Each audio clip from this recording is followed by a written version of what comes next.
Hey, what it is, what it do, what it be, what's good, my good people.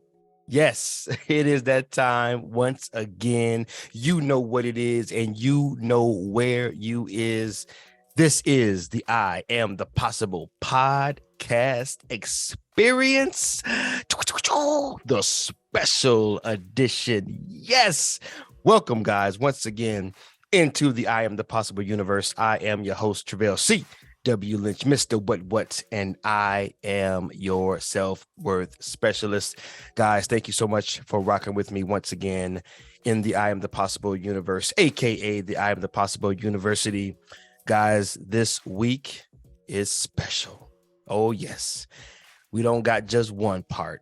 We got two parts. That's right. We're doing a double edition, double episode, two-part episode. Once again, I got my brother from another mother, my main man, aka The Vision, my man CJ, and we are talking about relationships. Well, guys, before I jump into that too far, let me pause for the kizzles, which is you. You are the reason I do what I do. You're the reason I show up the way I show up. You're the reason that I continue to just want to, right? Sometimes you need us. You need something that gives you a want to, guys. You are the reason that I want to create. You're the reason I want to innovate. You're the reason I want to get up and to do what I do. And so thank you so much, guys. You know, my philosophy, my consciousness, right? Just the way I see things is that your presence truly is the greatest present that any of you guys could ever give me. So thank you so much for your continued support and your continued presence.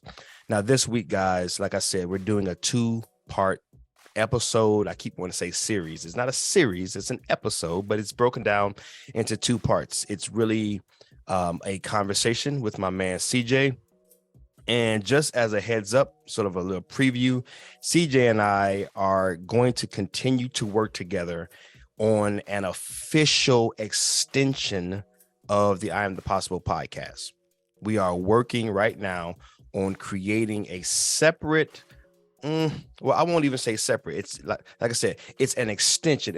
It'll be under the umbrella of I Am the Possible and the I Am the Possible podcast, but it'll be its own individual, unique, special podcast series and podcast platform where we are going to be focusing more on things that truly relate to and address and speak to the younger versions of ourselves, these young men. And if you're a young man listening, then we're creating this content specifically to serve you. We realize how far God's brought us, and we want to give back. We want to reach back and pull forward. And, you know, even as we're continuing to be pulled forward, we want to reach back and pull you forward.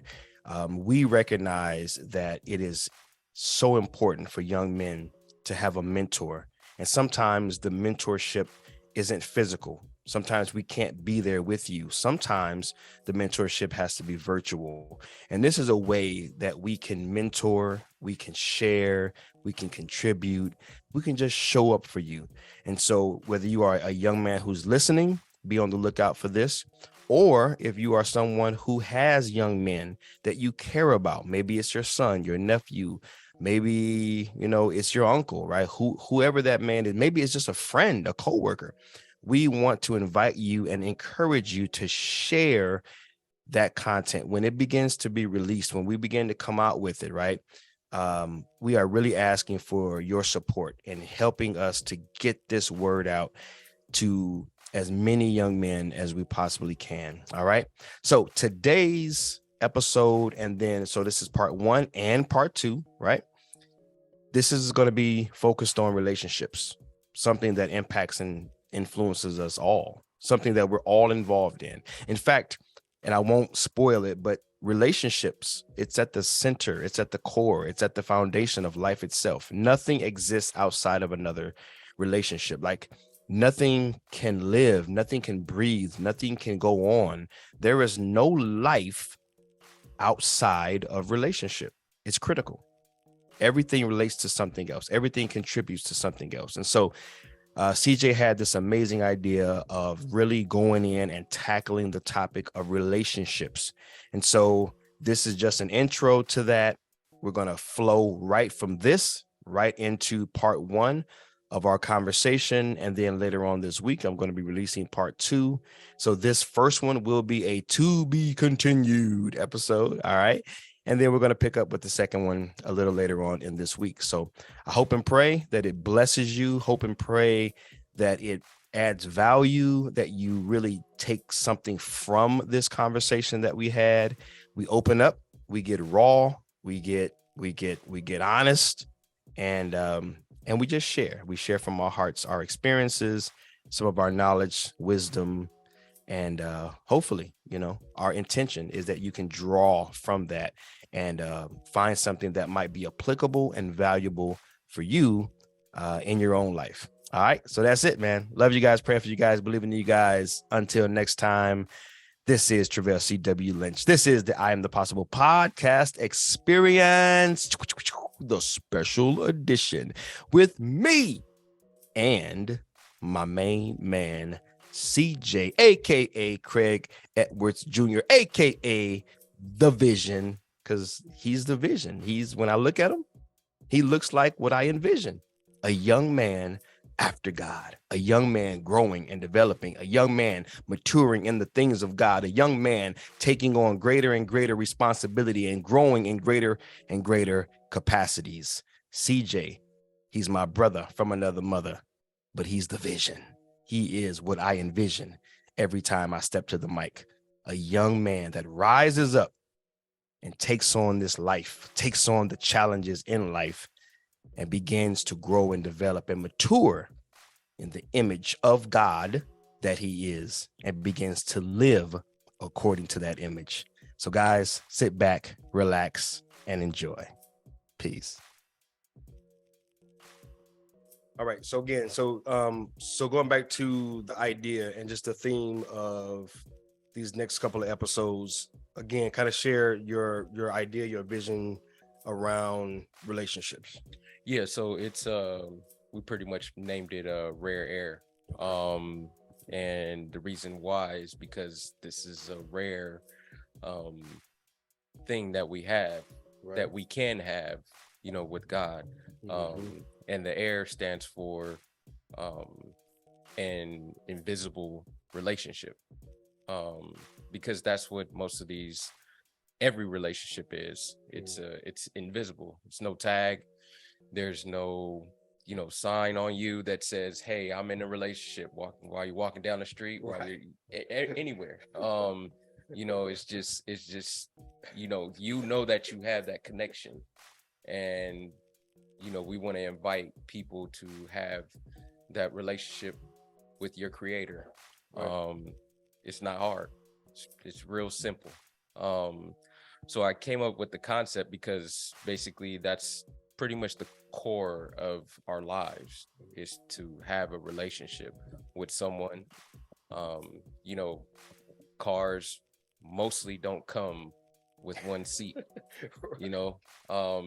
They mostly come with two, and that's to be riding with someone. That's such a good point, man. And it's crazy. That was pretty crazy when I thought about that. And right. But the money, the houses, the everything that you have, it's right. to do for someone, or have acceptance, have people look at you and say, "Wow, that's cool. I want that." You want to have that revelation of, hey, I feel good about myself. People like me. Right. You want that. Yeah. You want that acceptance. And, a relationship is, with one person, with many people. Right. That's what it is. And that's what we all long for, is to be loved. So, I thought of this concept of, why not have a relationship with your creator? And it's not difficult to have it. Right. It's real simple. He doesn't ask for much. Right. So yeah, that's where I came up with, pretty much. So talk about your intention. So for the person that's listening, what would, let's kind of start off with like a part one. So in this part one, if we had to kind of frame one idea for a person that's struggling in their relationships with other people, struggling in their relationship with God, struggling in their relationship with themselves. Because when I look back at Genesis, what I found interesting about what they would call the fall, right, is God created man, and at some point he said it's not good for man to be alone. And then he created a woman from man, and for whatever period of time there was, they were walking in unity. There was God, there was man, and there was woman, and there's this unity between the three. So if you look at it from a perspective of I'm a man and I have a good relationship with my God, my creator, there was no problems. I have a relationship with this woman, no problems. And as far as we can read into the narrative, he was okay with himself. Like there was nothing that said, there was nothing that revealed that Adam had a problem with himself. So that was the picture that we had, right? Adam, if we take him as a case study, right, and that would represent any man. Adam was good. God, I'm good. Woman, I'm good. Me, I'm good. Now, we're not going to go down this path in terms of trying to break down the fall, but okay, there was a moment in time where something happened, and now man has a problem all of a sudden with the three relationships, right? Because we're talking about God, the woman, and man himself. So those are three relationships. Something happens, and now man has a problem with God because the Bible says that God came looking for man. And now he says, well, I heard you coming, so I hid. Whereas in earlier scriptures, he was with God. When God questioned man, Adam said, well, the woman you gave me. So now that shows that now he has a problem with the woman, right? And now it's Adam says, well, not even, actually, if you take a step back, once the fall occurred, and they felt shame, the first thing that they did was to try to cover themselves. So that shows you that I have a problem with me.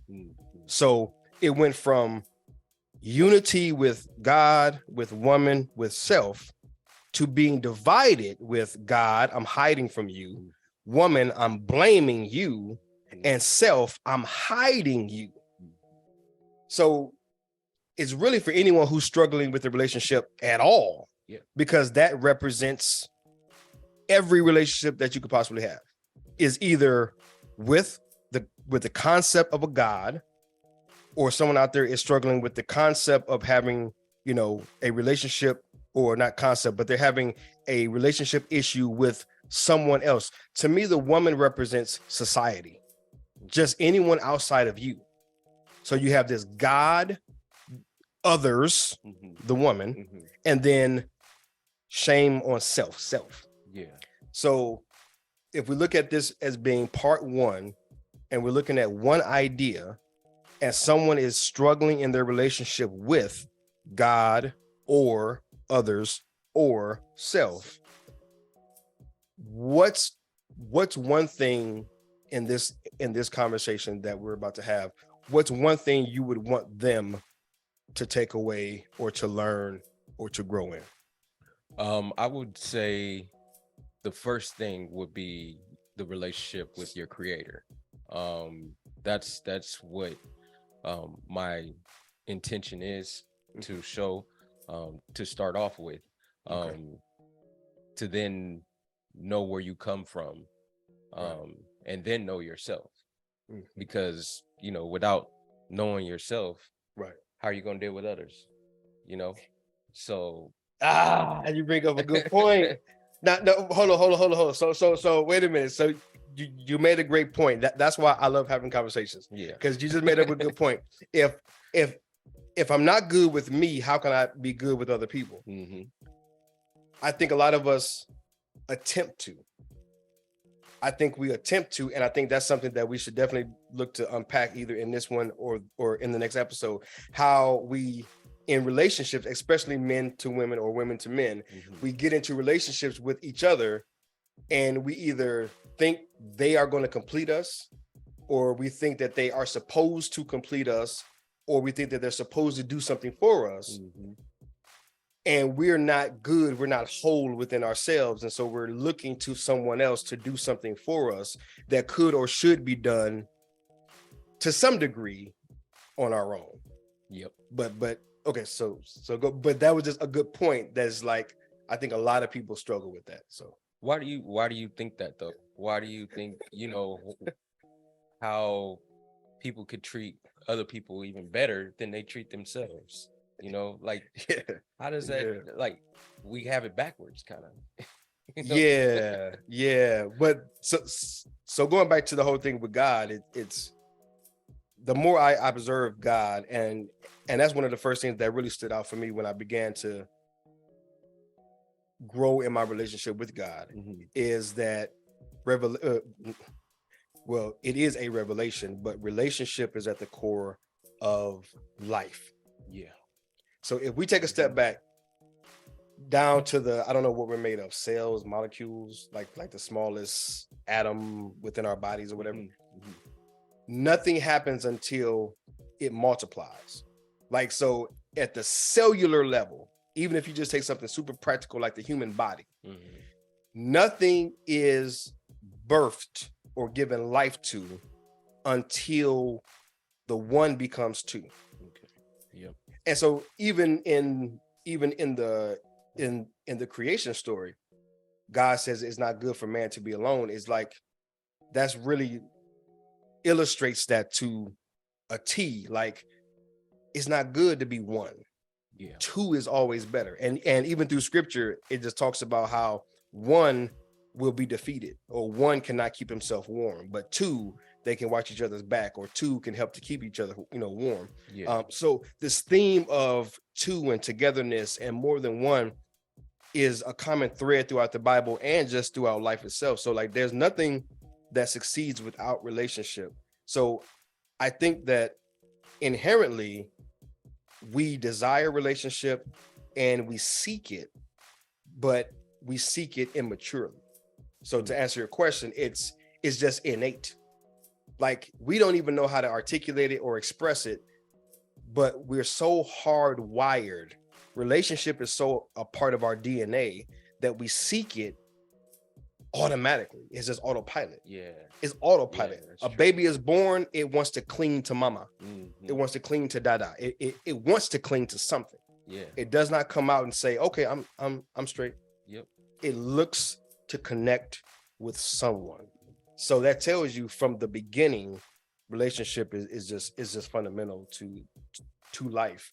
But to answer your question, it's because that's how we're hardwired. And for many of us, we're not taught. Know yourself, understand yourself, learn yourself, grow and develop in and who you are. Then we just kind of go out there unknowingly and we just look for relationships in general. And then along the way, because of our experiences or hurts and pains and struggles, we're conditioned to think that through the relationship that we're automatically seeking anyway. Along with that, we then say, oh, since I'm in a relationship with you, maybe you can solve this problem. Maybe you can help heal this pain. And I think it's an unconscious, a process that we're not aware of. Yeah. So, yeah. So the I am the possible. That's mostly what you teach upon is self-loving. Yeah. So like with that, there could be the basic thing, buying myself something makes me feel good. You know what I mean? Absolutely. But what about like the actual self-care? what does that like kind of entail? What are some of the things that people can do to like show or make themselves feel good without the, you know, the buying the stuff for himself, or, you know, buying a new car and, you know, stuff like that? Like what, like to actually help yourself feel good about yourself. What are some of the steps that, you know, someone can take for that to help themselves? Yeah, I'm thinking, you know, number one, you know, something that doesn't cost you anything but a little patience is to take time for yourself, away from other people and away from other things. It's one of them unsexy things, you know, especially for men. It's not sexy to slow down. It's not sexy to meditate. It's not sexy to quiet yourself and to still yourself and to contemplate. I think for many of us, we don't like to do those things because of the stuff that comes up. A lot of times when you quiet yourself, the voices in your head start to talk. And the skeletons in the closet start to come out, and you're reminded of problems. So unless it's a guided meditation or an instructed practice, I get why most people don't just say, I'm gonna just go off and quiet myself. But that's the greatest gift that you can give yourself, is time in silence, time away, especially in today's society, man. It's we don't know how to quiet ourselves. I was listening to Miles Monroe just yesterday, and Miles made a great illustration. He was like, yeah, man, you don't even give yourself time to hear from God. He says, you get in the car and it's a boom, and but what he was saying was, and it made me like take a step back. Like I was like, whoa, how much of that is me? Yeah, I gotta admit, because as much as I pray and meditate, I still got room for improvement. So how many times do we get into the car and automatically, boom, we cut the radio on? And as soon as we cut the radio on, whether it's our personal CD that we put in, or our phone is connected to the sound system, but whatever it is, whether it's something we choose, or if you're, you know, sports radio or whatever, it's someone else's voice informing you of something else. And it's not God's voice, it's not it's somebody giving you something else to think about, something else to consider. So you rarely have time to actually get in touch with you. So yeah, that would be the first step, is integrating a meditative practice. I always say men need meditation. That's good. And meditation doesn't have to look spooky. It doesn't have to look like it looks in the East. It doesn't have to be Buddha. It doesn't have to be monk. It doesn't have to be legs crossed and fingers to the sky and you know, perfect posture and all of that. It just needs to be radio, television, cell phone, other people, kids, mama, daddy, husband, wife. And just go for a walk, man. 5-minute walk, 10-minute walk. Breathe deep breaths and just get out and just be quiet for a minute. I like that a lot. You know, me myself, I'm so busy. You know, I'm here, I'm there, picking up somebody, getting the kids. You know, I'm all around, and you know, I never have that time. And as much as I want it, you know, and I think about it at times, you know, even when I'm just watching TV or something, you know, watching the game or something like that, and I'm just, you know, maybe I should take this time out, you know. And I don't. That's the thing. We don't. I don't. Nope. So, you know, we gotta practice that. That's what it is. To at least start it. Whether it could be like once a week. Start it off like that or something like that. That would be great. To to actually have that time to yourself and to God. Yeah. And that's something I want to work with as far as my relationship with God. Yeah. I think it'll help. Yeah, man. Growing closer to him Yeah. would be an ultimate goal of mine. It's been helping. Yeah. I've done it little by little, with praying and stuff like that. Yeah. But I think me having to spend more time with him would probably make my day go by just a little bit better. Yeah, man. Them times of just being, them times of being quiet, man. It just helps you to reset, as well, because a lot of times we're under more stress and tension than we maybe would like to give ourselves credit for. Yeah. And because we're so wound up and we're not at a place where we're really present or centered, then we never, well, I won't say never, but it's rare. And this is something that I'm acknowledging. It's rare that I can appreciate feeling what's happening right now. Like, if you ever thought about that, like, we are always in the hunt.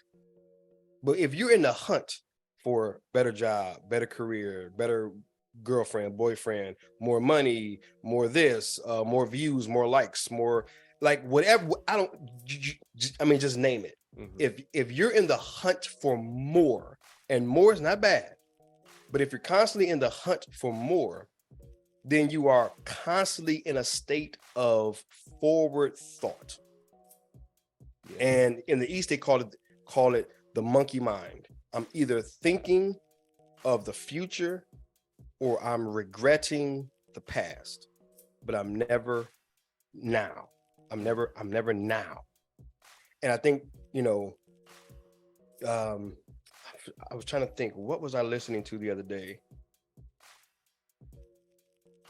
Might have been one of my mentors, but they were saying, take a moment, pause, and feel everything that's happening right now. Just like feel what's happening. If you're typing on a keyboard, feel it. Feel your fingertips touch the keys. If you're recording a podcast right now, feel the chair that we're sitting in. Feel your legs and understand what it feels like to touch the inside of your hands. Like, that is a gift to yourself, man. Like it goes so unnoticed and so devalued.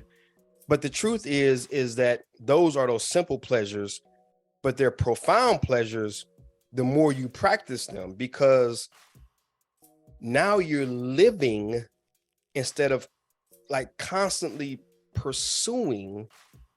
The pursuit like robs you of the present. Yeah. Like, it totally robs you of what's happening right now. Like, that's good, because I actually been listening to an audio book called The Presence of Now. Okay. And Yeah. it explains something like that. Yeah. Like, people, we're always constantly thinking about the future. Yes. We're constantly thinking about what we're going to do, who we have to meet up with, and things like that. There it is. If you're in the present now, where are you right now?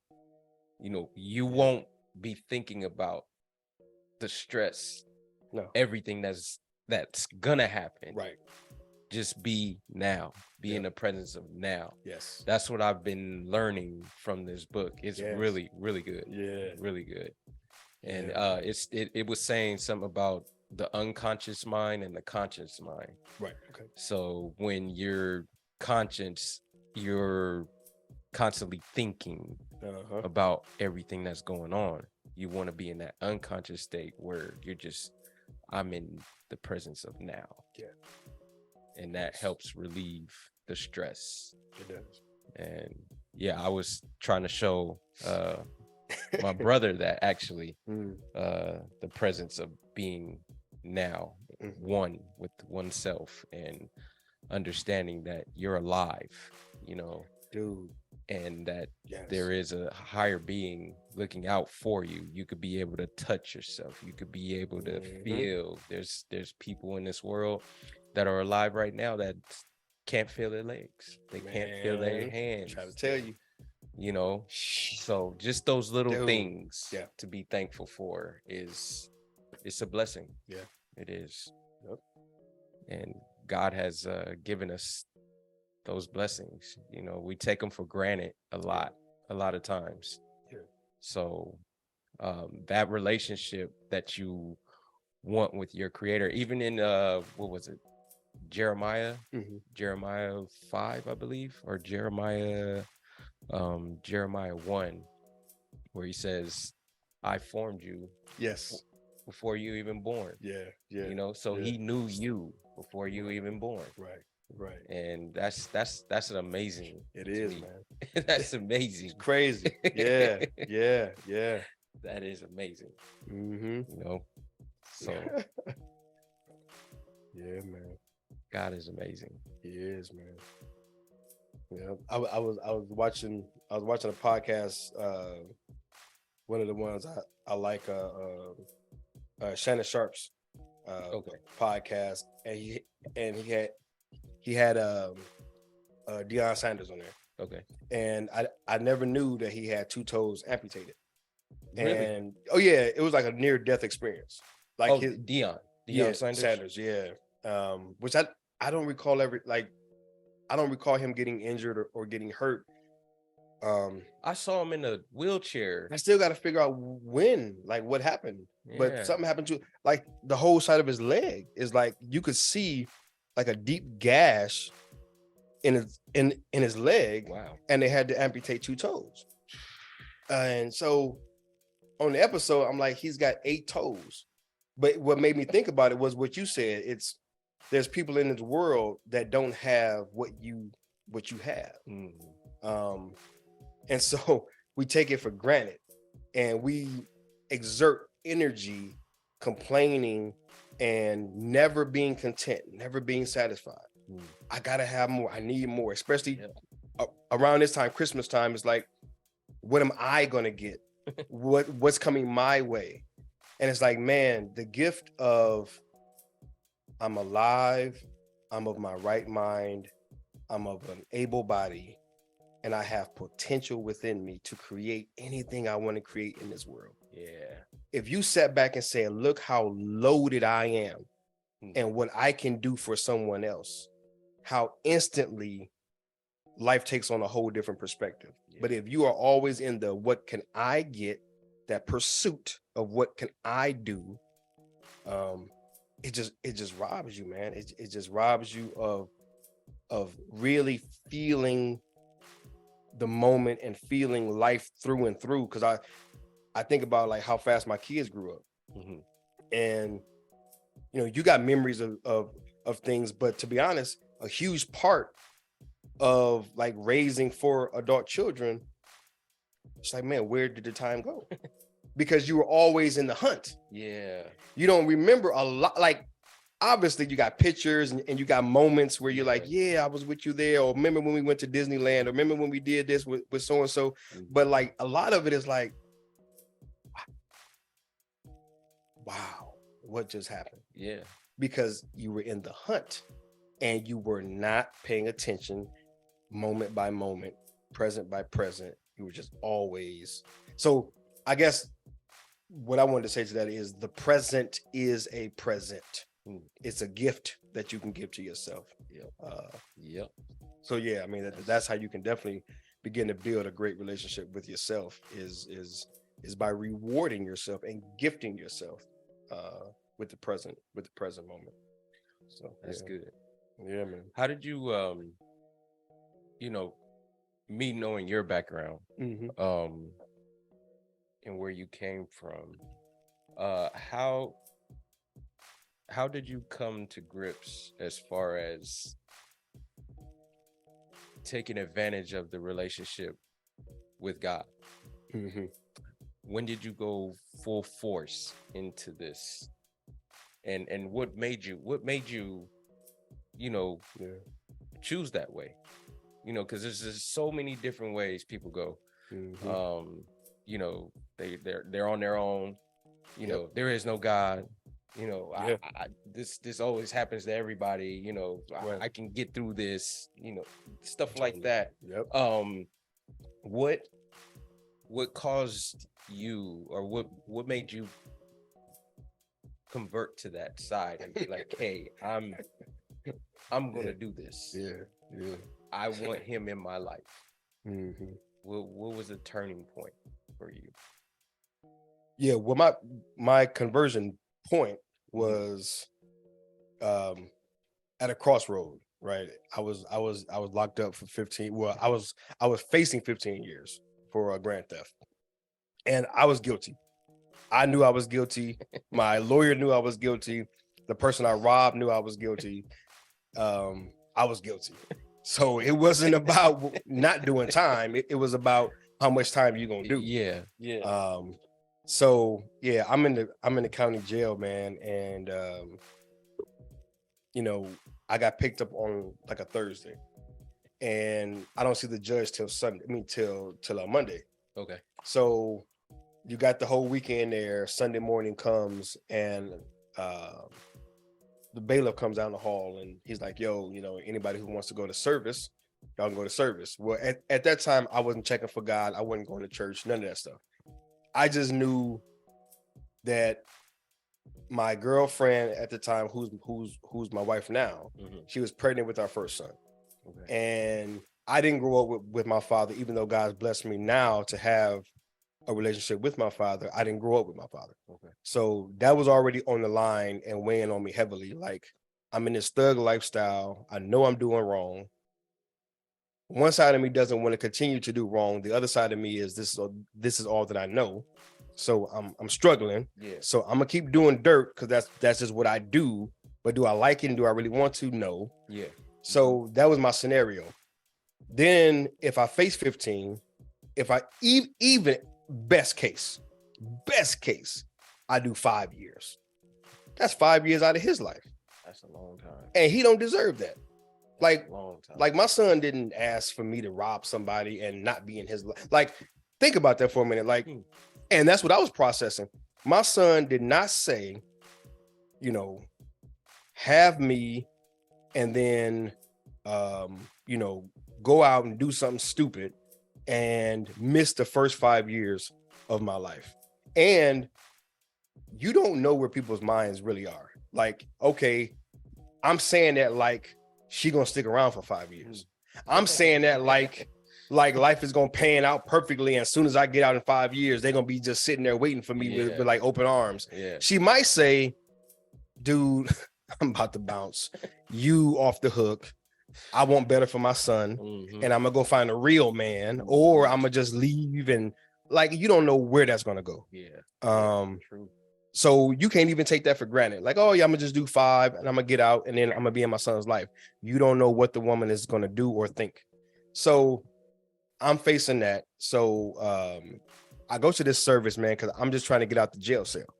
Like literally, I'm not thinking conversion, Christ, Jesus, Christian. All I'm thinking is I don't like being up in this room because it was just like a general room. Okay. They had some TVs up on the wall. I could see it like it was yesterday. And just guys just stinking, sweating, just guys just sitting around. And I'm like, man, I just need to get out of this room, man. So I'm like, bet I'll go to the service. They preaching, well, not even preaching. They're literally just telling me a story about Jesus. And when I hear this story, they end it by saying, you know, Jesus accepts you as you are. And I don't even remember all the scriptures. I don't remember everything that they shared. All I remember is they said, Jesus accepts you as you are, and he will welcome you as you are. That statement alone, with my background of never being or never feeling like I was accepted, maybe I was, but I never felt like I was. I was always shunned, made fun of, bullied and picked on, and just never was in nothing. And so I'm like, yo, man, if Jesus is accepting people, I'm with it. And when I gave my life to God in jail, man, it wasn't a day that things began to happen that I cannot explain. And so when cats talk about there is no God, there is no creator, there is no Jesus, and yada yada yada, you know, I'm like the guy in the Bible, and I don't even know what the verse is, but there's a scripture where the blind man, Okay. he was blind, and Jesus heals him, and now he can see. Mm-hmm. And they go back, to his town, and the people are questioning him. Well, how is this so? How did this happen? How can this be? And of course, I'm just paraphrasing, but he says, "Listen, man, I don't know all that." He says, all I do know is I was blind and now I see. I can't give you all that stuff you're concerned about. All that is foolishness. Here's what I do know. Yesterday, I could not see. Today, I can see. And so that was really my life, man. It was like, as soon as I received Christ, man, the guy that I robbed forgave me and said, if you just pay back the money, I'll drop all charges. If he would have pressed charges and I would have did anything, that would have been a felony on my record. If that felony would have hit my record, as I'm looking now, 20 something years later, I wouldn't be where I am in corporate America, because I never would have got hired, and I never would have been able to pay my family, feed my family. I never would have been able to have some of the opportunities that's been afforded to me, because that record would have just sent me down a whole path of, nope, you can't apply here, you can't apply here, you can't apply there. A lot harder.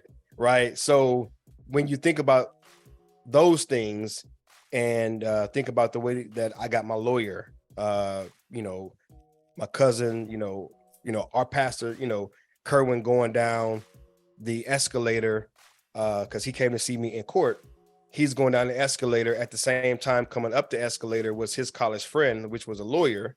And he's like, yo, my cousin is about to go see the judge. Can you represent him?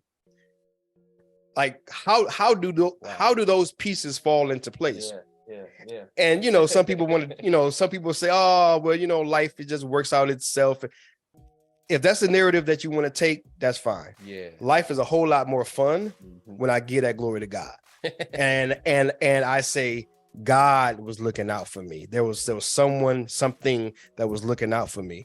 So when I look at the fact, man, that I was, completely helpless, completely worthless in my own mind, and just didn't want to do really anything with my life, and for him to accept me in that state, and to say, if you walk with me, I'll give you a whole new reality. I'm all in, and I can't do nothing but dedicate the rest of my life to him. Yeah. Because it's just like it's almost like trying to divorce your parents. It's like they gave you life. No, they gave you life. It's like he gave me a new life. So to him, I owe everything. Yeah. Obviously, there's a lot more to it, man. But yeah, that's the main thing. It's, I recognize, and I can't explain, and that's, a shout out to anyone who's dealing with their faith and struggling. Do I believe in God? Do I believe in Jesus? Is it real? There's so much of the Bible I cannot explain. And there's so much of God I cannot explain. Yeah. There's so much of life I cannot explain. What I can explain is that my life completely turned around when I gave it to Jesus. That's all I know, man. So yeah, man. So yeah, that's why I'm dedicated to where I am. That's good. Yeah. That's good. Yeah, man. God is great, man. He puts things behind the scenes that you don't even think about, that you don't see, you don't realize the little things that you'll never get to understand, maybe until you pass on. That's when you'll be able to actually notice the small blessings that you have. Yeah. And even going, fighting, through court, for custody for my kid. That was praying to God and asking him to have his way. Yeah. Just calm my spirit so much. Yeah. It was amazing. And even though I didn't get what I wanted, right, to still have the time that I have with him is good enough. See, It still made it still gave me confidence that, hey, I can still keep fighting. I can still keep going. I'm still going to be in his life. And that type of relationship that I want with my son, it's getting there. Yeah, man. It's getting there. Yes. And I'm excited about it, and to have the opportunity to be around your kids, and that's what I see God with us. When we come to him, he's happy about it. Man. He's so happy about it, and he's wanting to bless you. He's wanting to bless you, and all you need to do is believe. It's that simple. I mean, I just don't understand why people won't take advantage of that opportunity. But see, then that goes back to, no, that's a great question. So let's unpack that one. Okay. So all right, so what, it's so simple. All you got to do is believe. But let me ask you this question. Okay. Is that really all you have to do?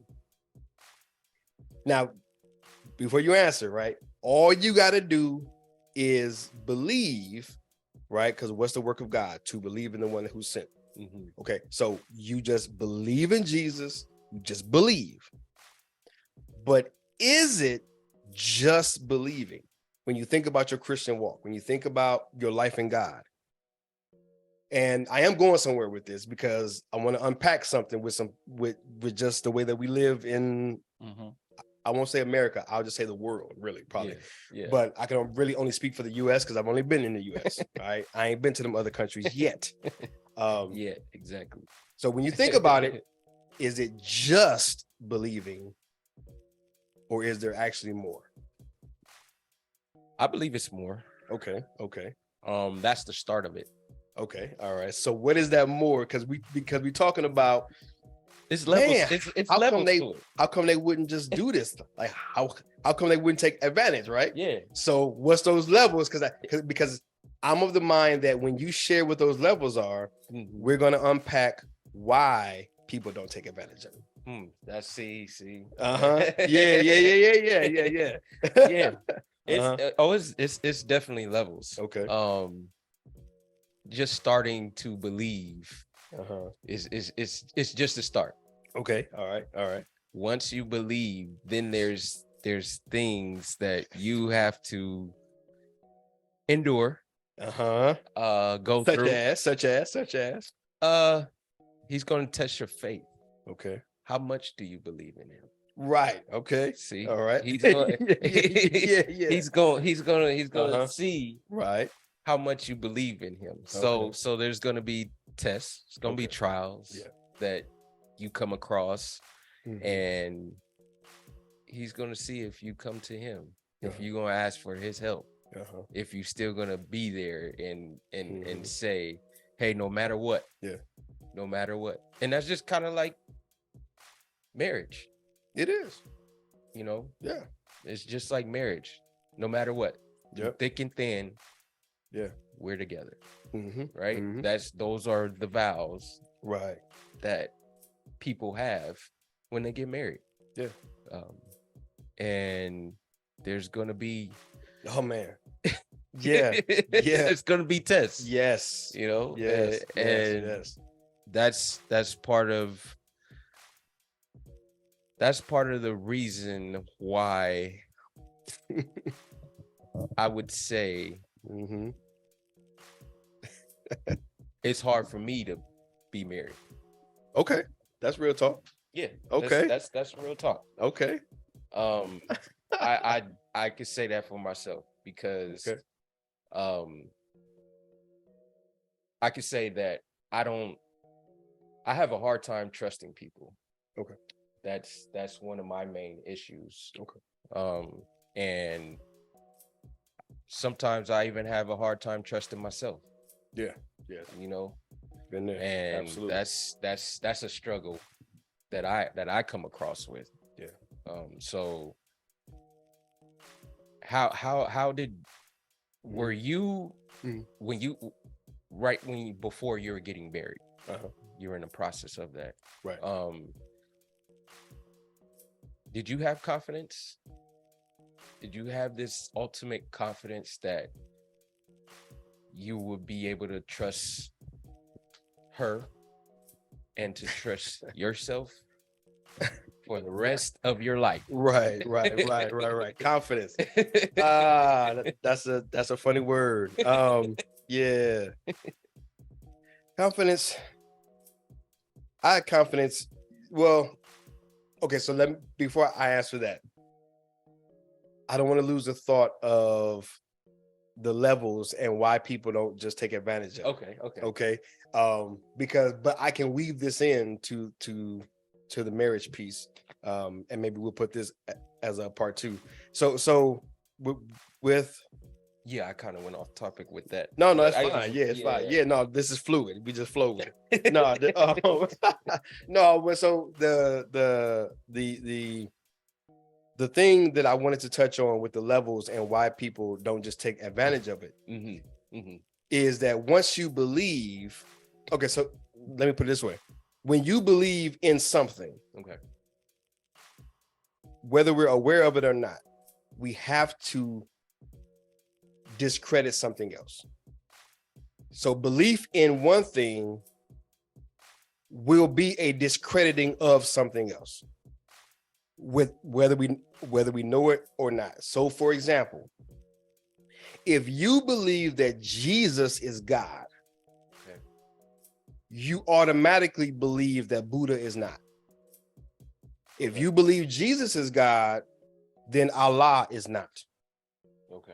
If you believe, you know what I'm saying? So if you believe in Jesus, then what you're saying is that there's someone or something that knows more than me, who has a better way than me. And if I acknowledge that, then I have to acknowledge that there's things in me that I need to change. Okay. Yeah. The minute he becomes, right, how we say it, right? Let me just get this mic right. So you know how we say it. We make him our Lord. Okay. That's someone who can rule over you. And our Savior. That's someone who can reach down and rescue you. Okay. The minute you say Lord, Savior, ruler, and rescuer, you are no longer top dog. It creates submission. It creates the idea, I don't know what I'm doing. And so many people don't want to acknowledge that. The minute he becomes Lord and Savior, you drop in rank. And no one wants to drop in rank and file. I'm alpha dog. Everything you see in the world, alpha this, alpha that. Why, how come we always love that word alpha when it comes to advertising things? Because it says I'm best, I'm first, I'm the one.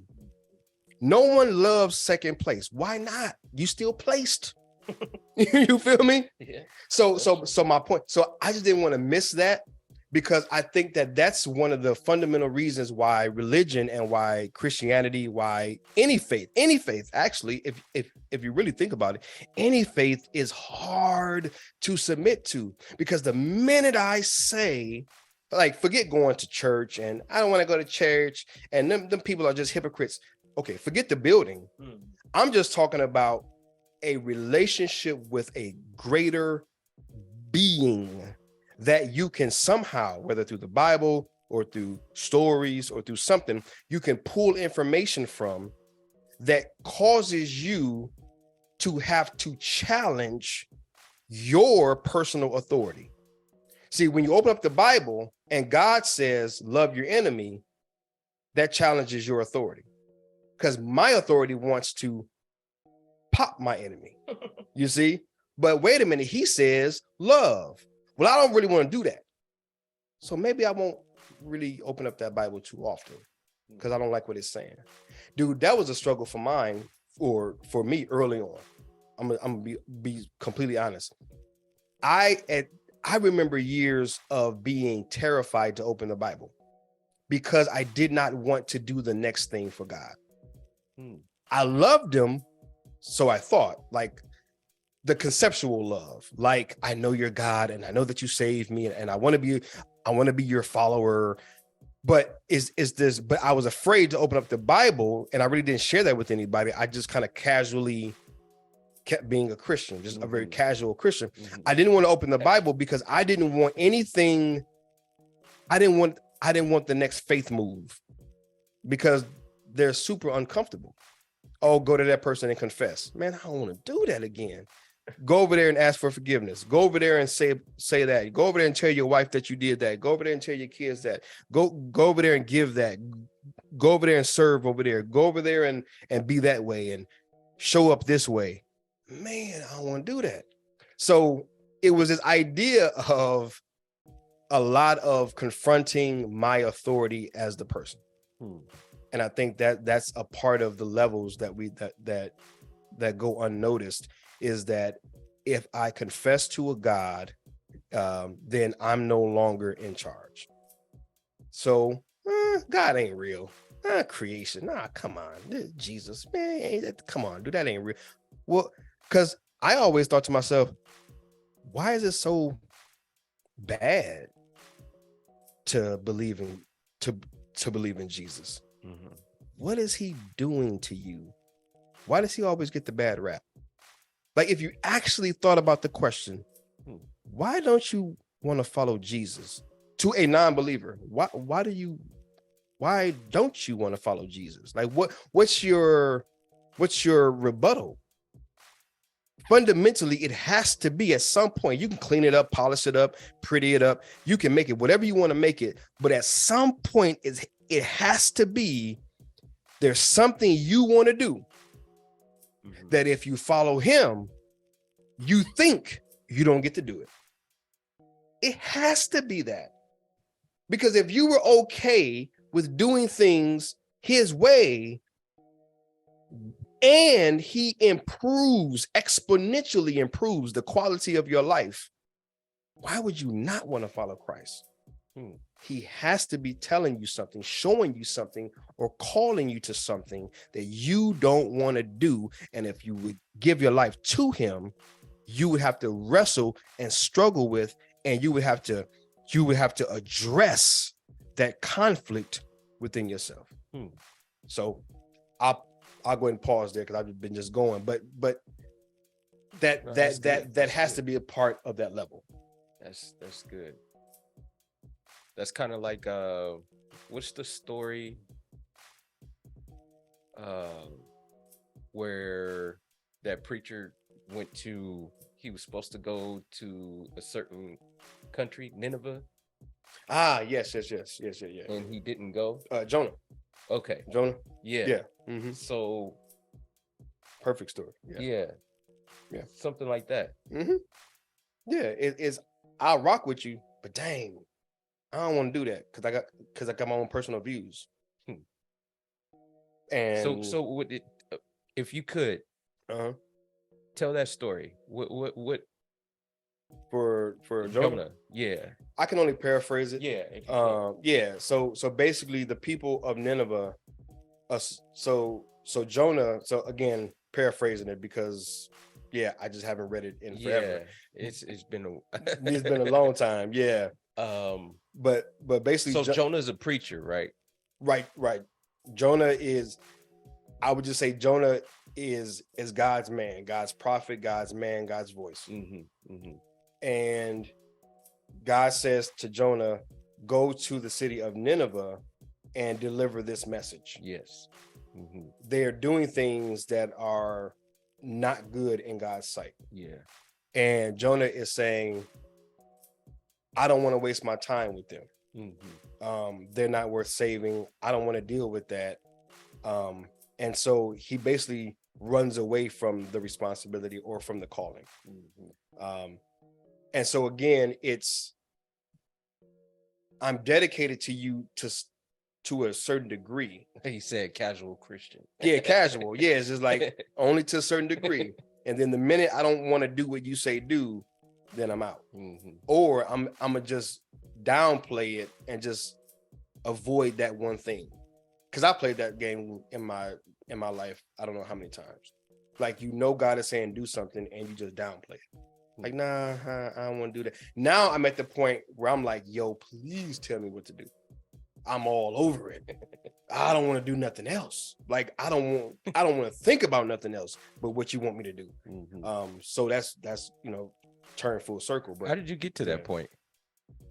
When I just think through my time of, because dude, I'm gonna beat this dead horse. I'm gonna beat this dead horse, kill this horse, wake him up again, keep beating him again. I observe, man. I spent so much time watching people, society, government, faith-based, faith stuff. Myself. I pay attention to myself a lot. And through my observations, I see that without submission to something greater than me, and I'm putting that into the context of everything that I observe, it's not only...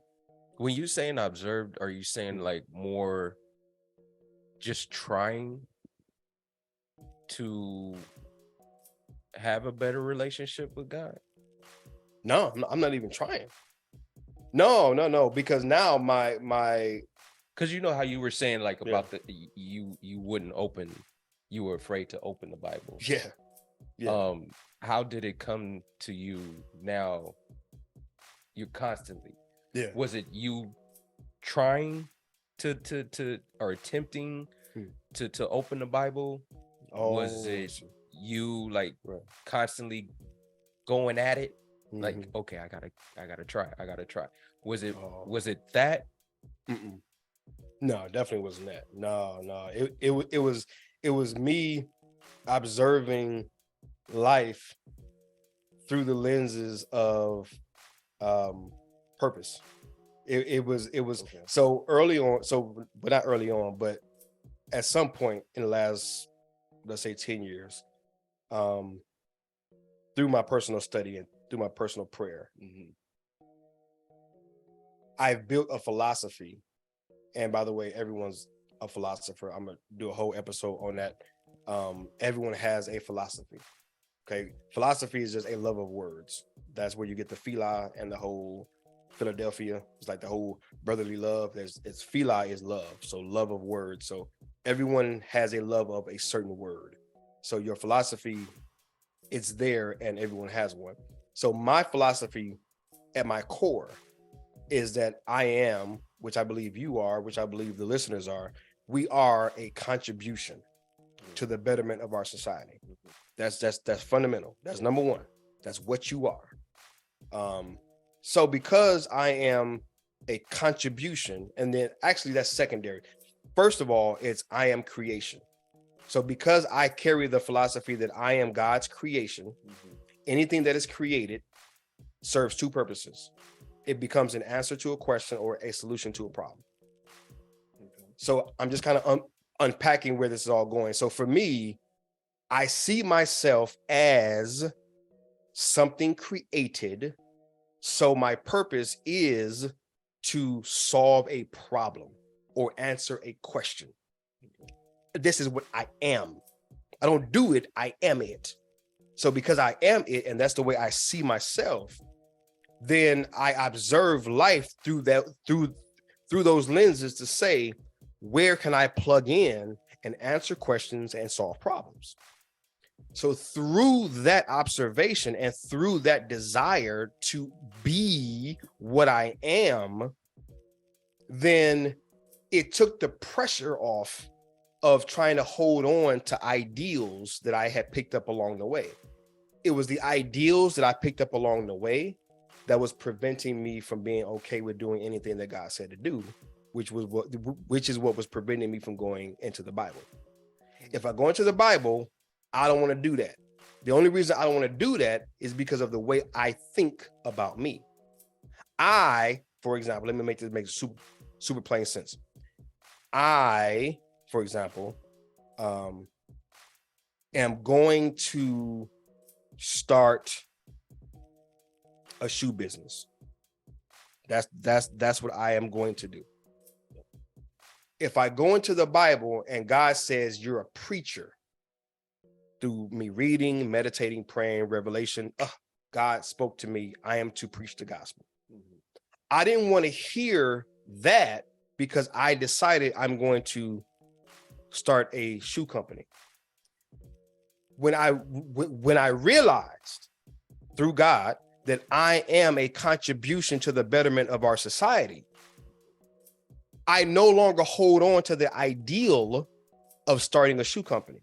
That no longer matters. All that matters, he created me. I am to serve his purposes. So if I open up the Bible and the Bible says you're a preacher, go preach. Who? Basically what I'm saying is I have no reserve.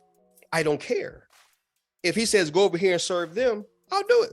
Who cares? Mm-hmm. So it's this idea of releasing all of the ideal. Ideal is like this perfect image of what you want to do or who you want to be. When you give that up, God can use you for anything. He can use you for anything. CJ, if you are saying to yourself, man, I'm gonna be a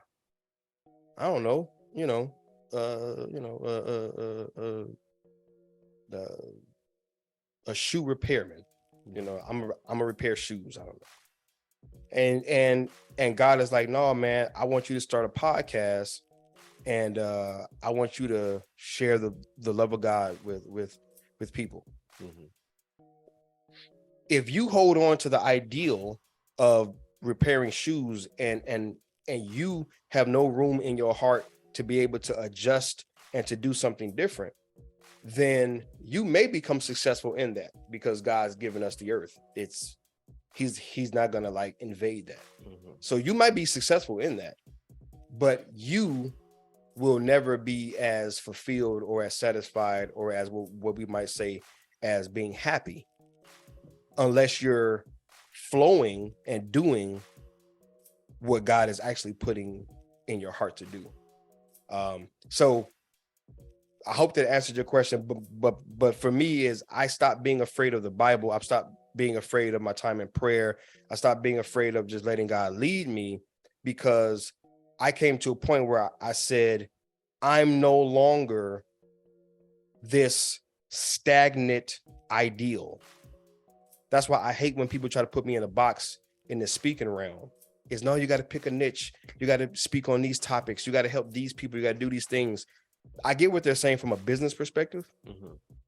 but I continue to struggle with it because I say when I wake up in the morning, God,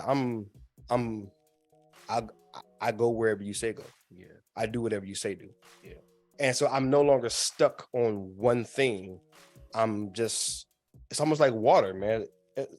It's like Bruce Lee said, be water. It's like you pour water into a cup, it becomes the cup. You pour water into the plastic container, it becomes the plastic container. It's whatever you pour it in. Mm-hmm. It's not just one thing. It takes on the shape of what's ever necessary at that time.